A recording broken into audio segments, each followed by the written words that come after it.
Hey everyone, and welcome back to another video. In this video, I'm going to show you how to edit your GoPro Max 2 footage. Now, this is assuming that you've already gotten the GoPro Quick app, and once you click on the bottom right and click on GoPro, go ahead and click on download where it says this GoPro has new footage.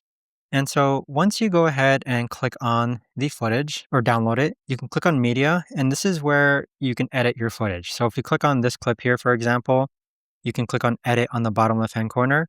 This is where you can make different adjustments. So right now this is in a 360 mode, but if I click on lens and then I click on linear, it'll turn it into a more flattened mode. You can click on wide to have it in a more wide mode. As far as frame goes, I don't really adjust this too much. You can add filters, and likewise, I don't really add filters on my footage as well too much. Now for the speed, you can actually speed it up, make it faster, make it slower, and there you have it. But play around with this editor here that's built in within the GoPro Quick app, and there you have it. But that right there, guys, is the best and easiest way that I know of to actually go ahead and edit your GoPro Max 2 footage.